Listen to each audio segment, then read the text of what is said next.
Kekasih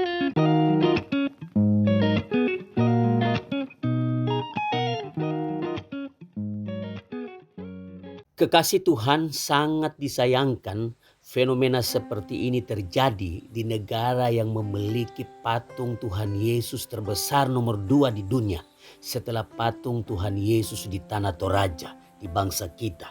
Nah, kekasih Tuhan, patung Tuhan Yesus di kota Rio de Janeiro merupakan patung kebanggaan orang Brasil. Tapi sayangnya apa yang dilakukan mereka sangat menghina Tuhan Yesus.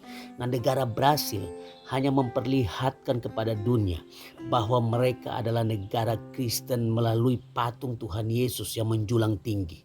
Tapi sangat disayangkan hati mereka membenci Yesus dengan perbuatan mereka. Kita semua sudah tahu bahwa negara Brasil adalah negara yang mayoritas Kristen. Entah itu Kristen Katolik atau Kristen Protestan atau lain-lain, tetapi mereka telah mempermainkan dan mempermalukan Tuhan Yesus di depan mata dunia ini.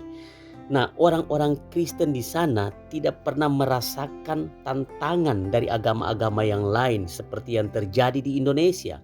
Yang namanya ibadah dilarang, bangun gereja tidak boleh dan lain-lain tidak ada di sana. Walaupun demikian bukan berarti kekristenan tidak terancam di sana. Justru bagi saya apa yang terjadi di Brasil sekarang ini merupakan ancaman terbesar bagi umat Tuhan di seluruh dunia yang dilakukan oleh kerajaan setan di Brasil saat ini. Waktu saya kecil dulu, saya menganggap setan itu hidupnya di kuburan, di rumah-rumah kosong yang angker, di dalam kegelapan dan lain sebagainya. Tetapi sekarang ini setan sudah di depan mata kita. Pekerjaan setan sudah di depan mata kita. Sudah sangat nyata. Setan sudah tidak lagi hidup di kuburan dan di tempat-tempat yang gelap. Tetapi setan sekarang ini sudah hidup dan bekerja di depan mata kita. Kita hampir setiap hari melihat pekerjaan setan di depan mata kita. Itu yang terjadi di Brasil saat ini. Nah, dari simbol-simbol yang mereka pakai, itulah simbol-simbol kerajaan setan atau iblis. Kita banyak melihat simbol-simbol itu ketika ada kegiatan-kegiatan perkumpulan kerajaan setan di dunia ini. Seringkali kita melihat simbol-simbol itu. Ketika saya melihat fenomena yang terjadi di Brasil, saya menjadi merinding. Nah, saya merinding itu bukan berarti saya takut, tetapi ketika saya merinding melihat itu, menyadarkan saya bahwa sesungguhnya pekerjaan setan sudah sangat nyata dan kita tidak bisa menghindar lagi. Mau atau tidak, kita harus berperang melawan kuasa kegelapan atau kuasa iblis itu. Nah, kekasih Tuhan, apa yang terjadi di Brasil sekarang ini sudah merupakan suatu penghinaan kepada Tuhan Yesus Kristus secara nyata di mata dunia. Namun kekasih Tuhan, saya tidak heran lagi karena semuanya itu sudah ditulis dalam Alkitab. Sebelum itu terjadi, Alkitab sudah mengatakan itu. Di dalam 1 Yohanes 2 ayat yang ke-18 mengatakan, "Anak-anakku, waktu ini adalah waktu yang terakhir. Dan seperti yang telah kamu dengar, seorang antikristus akan datang. Sekarang telah bangkit banyak antikristus. Itulah tandanya bahwa waktu ini benar-benar adalah waktu yang terakhir."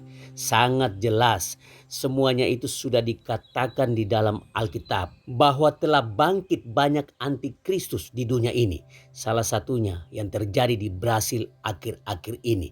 Itu tandanya bahwa waktunya sudah sangat singkat. Ini adalah waktu terakhir, kata firman Tuhan.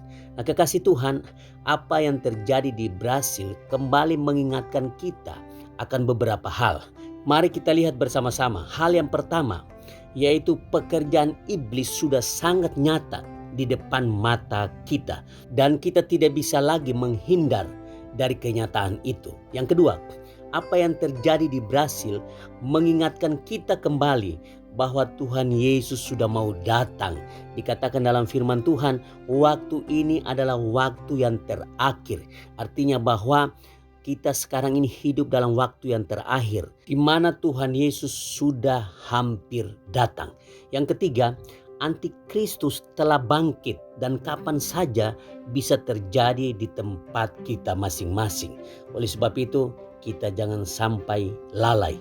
Nah, yang keempat, apa yang terjadi di Brasil itu menunjukkan bahwa banyak orang Kristen palsu di sana. Hati-hati kekasih Tuhan, karena nggak semua orang Kristen itu asli. Ada yang palsu, yang kita kenal dengan Kristen KTP. KTP-nya aja yang Kristen, tetapi orangnya sebenarnya tidak Kristen, tidak percaya kepada Yesus. Itu yang terjadi di Brasil. Dan yang kelima, mereka bukan sekedar antikristus, tetapi sudah menjadi bagian dari penghuni kerajaan setan. Dan itu yang terjadi di Brasil.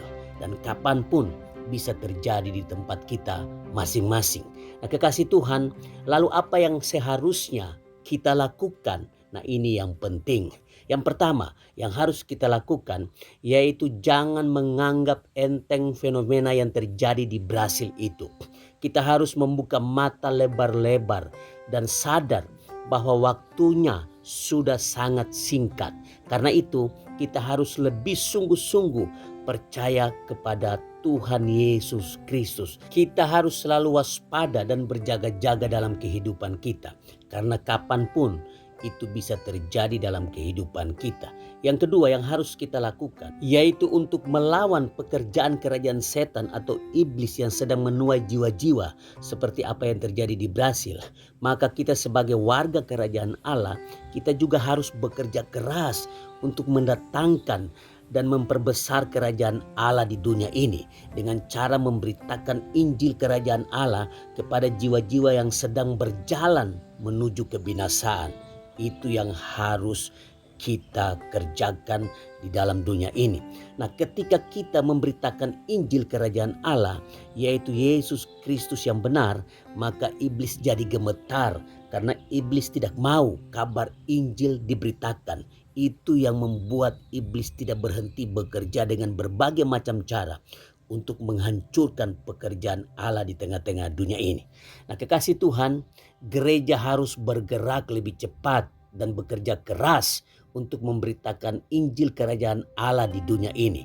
Karena untuk itulah gereja ada di dunia ini. Gereja harus menyadari akan tugas utama gereja ada di dunia ini. Gereja harus mengingat ini. Gereja jangan sampai melupakan tugas utama gereja ada di dunia ini, yaitu mendatangkan dan memperbesar kerajaan Allah di dunia ini dengan cara memberitakan Injil kerajaan Allah itu kepada jiwa-jiwa yang membutuhkan keselamatan, jiwa-jiwa yang sedang menuju kepada kebinasaan. Itulah tugas utama gereja.